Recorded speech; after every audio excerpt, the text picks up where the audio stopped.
नमस्कार साथियों, जय हिंद जय भारत। छत्तीसगढ़ में पहले चरण में बड़े पुख्ता बंदोबस्त के साथ 20 विधानसभा की सीटों पर चुनाव हो चुके हैं। लेकिन एक बात बड़ी दिलचस्प है कि इन्हीं 20 सीटों के नतीजे हार जीत का फैसला करने वाली है। साथियों, नक्सल प्रभावित इस क्षेत्र में जनता का मूड समझना इतना आसान भी नहीं है। लेकिन एक बात तो साफ है कि छत्तीसगढ़ में सत्ता की चाबी इन्हीं 20 सीटों से मिलने वाली है। साथियों, इसी बीच हम आपको पहले चरण के बड़े मुकाबलों की एक तस्वीर दिखाते हैं, तो आप बने रहे वीडियो के आखिर तक। और पहली बार चैनल पर विजिट किया है तो करेक्ट न्यूज यूट्यूब चैनल को सब्सक्राइब जरूर कर दे। साथियों, पहले चरण की 20 सीटों में से कुछ ऐसी सीटें हैं जहां पर नोटा को सबसे ज्यादा वोट जाते हैं। साथियों, कुछ सीटों के हार जीत के अंतर से ज्यादा वोट तो नोटा को मिलते हैं। नोटा का मतलब है कि अगर किसी वोटर्स का मन किसी उम्मीदवार को वोट देना नहीं है और अपने मताधिकार का वो प्रयोग करना चाहता है तो वो नोटा को मतदान करेगा। छत्तीसगढ़ में पहले चरण में जिन 20 सीटों पर वोट डाले गए हैं उनमें से 4 ऐसी सीटें हैं जहां पर नोटा का असर बेहद ही ज्यादा रहता है। इनमें से नारायणपुर, दंतेवाड़ा, कोंडागांव, खैरागढ़, जहां पर नोटा फैक्ट बेहद ही हावी रहता है। साथियों, अगर 2018 के चुनावों के नतीजों की बात करें तो नारायणपुर विधानसभा सीट से कांग्रेस के चंदन कश्यप ने भारतीय जनता पार्टी के केदार कश्यप से 2647 वोटों से जीत मिली थी, जबकि इस सीट पर नोटा फैक्ट को 6858 वोट मिले थे। अगर दंतेवाड़ा की बात करें तो भारतीय जनता पार्टी के भीमा मंडावी ने कांग्रेस पार्टी के देवती वर्मा को 2172 वोटों से हराया था और यहां पर नोटा फैक्ट को 5.3 वोट शेयर गया था। अगर कोंडागांव की बात करें तो यहां पर कांग्रेस के मोहन कश्यप ने भारतीय जनता पार्टी की लता उंडेसी को 1796 वोटों से हराया था और इसी सीट पर नोटा को 5146 वोट मिले थे।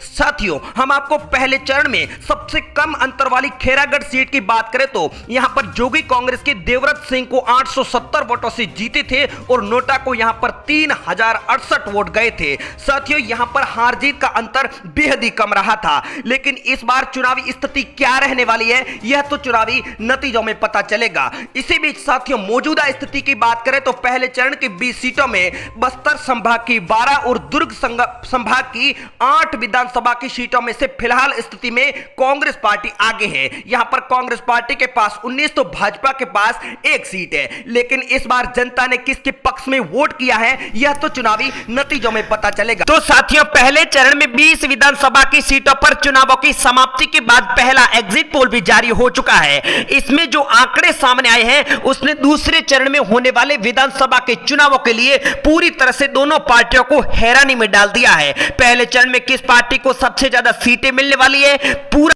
हम आप लोगों के सामने रख रहे हैं, तो आप बने रहे वीडियो के आखिर तक। और दूसरे चरण में 17 नवंबर को होने वाले चुनाव में किस पार्टी को सबसे ज्यादा सीटें मिलने वाली है वो ओपिनियन पोल के आंकड़े भी हम आप लोगों के सामने रखने वाले हैं, तो वीडियो को अपने दोस्तों में शेयर जरूर करें। तो साथियों, पहले चरण की समाप्ति के बाद एग्जिट पोल के जो आंकड़े सामने आए हैं इनमें से सुकमा की 1 विधानसभा की सीट पर कांग्रेस पार्टी को जीत दर्ज होती हुई बताई जा रही है। अदर पार्टी को यहां पर एक भी सीट नहीं मिलने वाली है। पहले चरण का अगला जिला हमारे सामने आया है बीजापुर। यहां पर भी 1 विधानसभा की सीट है और 1 सीट पर इस बार भी कांग्रेस पार्टी अपना कब्जा जमाती हुई नजर आ रही है 2023 के विधानसभा के चुनावों में पहले चरण के चुनावों की समाप्ति के बाद। अगला जिला हमारे सामने दंतेवाड़ा। यहां पर भी विधानसभा की 1 सीट है। यहां पर भी कांग्रेस पार्टी का दबदबा बेहद ही ज्यादा बताया जा रहा है। ऐसे में 1 सीट पर यहां पर भी कांग्रेस पार्टी को जीत मिलती हुई बताई जा रही है। अगला जिला हमारे सामने आ चुका बस्तर विधानसभा की यहां पर 3 सीटें हैं। 2023 के विधानसभा के पहले चरण के चुनावों की समाप्ति के बाद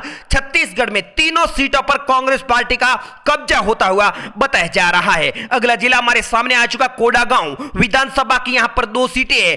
एग्जिट पोल के आंकड़ों के हिसाब से पहले चरण के चुनावों की समाप्ति के बाद 1 सीट बीजेपी के खाते में जाने की संभावनाएं हैं, तो 1 सीट पर कांग्रेस पार्टी को जीत मिल रही है। अगली बात कर लेते हैं नारायणपुर की 1 विधानसभा की सीट की, तो यहां पर भी कांग्रेस पार्टी को जीत दर्ज होती हुई इस बार के चुनाव में बताई जा रही है। पहले चरण के चुनावों की समाप्ति के बाद छत्तीसगढ़ विधानसभा चुनाव 2023 में। अगला जिला हमारे सामने आ चुका कांकेर विधानसभा की यहां पर 3 सीटें हैं। यहां पर भी पहले चरण में चुनावों की समाप्ति हो चुकी है। चुनावों की समाप्ति के बाद बीजेपी के खाते में 1 सीट जबकि कांग्रेस 2 सीटों पर जीत दर्ज कर सकती है।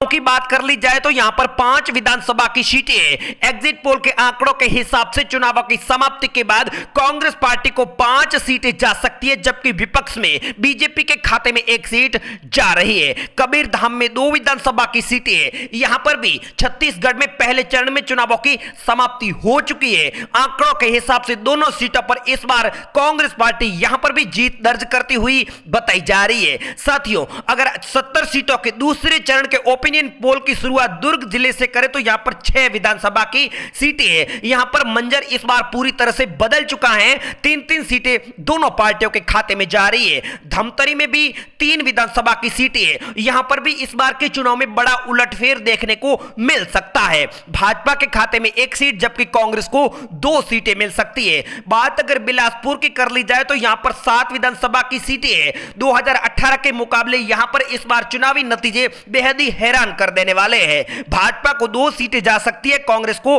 5 सीटें मिल रही है। कोरबा में 4 विधानसभा की सीटें है। यहां पर 17 नवंबर को दूसरे चरण में मतदान होने वाला है। यहां पर स्थिति इस बार बिल्कुल बदल चुकी है। भाजपा को 3 जबकि कांग्रेस को 1 सीट जा सकती है। गारियाबंद की बात कर ली जाए तो यहां पर 2 विधानसभा की सीटें हैं। इस बार के चुनाव में भारतीय जनता पार्टी को 2 विधानसभा की सीटों पर जीत मिलने का अनुमान जताया जा रहा है। बात अगर अगले जिले चंपा की कर ली जाए तो यहां पर 6 विधानसभा की सीटें हैं। यहां पर स्थिति इस बार अलग नजर आ रही है। ओपिनियन पोल के हिसाब से कांग्रेस को 4 जबकि बीजेपी को 2 सीटें मिल रही है। बात अगर जसपुर की कर ली जाए तो यहां पर 3 विधानसभा की सीटें हैं। इस बार यहां पर तीनों में से बीजेपी को 1, कांग्रेस पार्टी को 2 सीटें जा सकती है। साथियों, आप किस जिले से वीडियो देख रहे हैं? आपके जिले में किस पार्टी का दबदबा ज्यादा है? हमें कमेंट करके अपनी राय जरूर दें। बेमेतरा में 3 विधानसभा की सीटें हैं। ओपिनियन पोल में बीजेपी को 1 जबकि कांग्रेस पार्टी को 2 विधानसभा की सीटें जा रही है। सर्वे के नतीजों के हिसाब से इस बार भी छत्तीसगढ़ में कांग्रेस पार्टी की सरकार बनती हुई नजर आ रही है। बलरामपुर में 2 विधानसभा की सीटें हैं, जब भाजपा को 1 और कांग्रेस पार्टी को 1 सीट मिल सकती है। भाजपा को सीटों के लिहाज से भले ही फायदा हो रहा है, लेकिन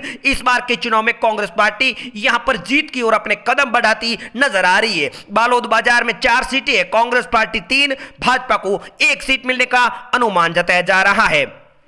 बालोद की अगर बात कर ली जाए तो यहां पर 3 विधानसभा की सीटें हैं। 3 सीटों में से भाजपा को 2 सीटें जा सकती है, कांग्रेस पार्टी को 1 सीट मिलती हुई 2023 के विधानसभा के चुनाव में नजर आ रही है। साथियों, छत्तीसगढ़ में पहले चरण में 20 सीटों पर मतदान होने के बाद पहले चरण में 2023 में 71% मतदान हुआ, जबकि 2018 के चुनावों की बात करें तो यहां पर पहले चरण में 77% मतदान हुआ था।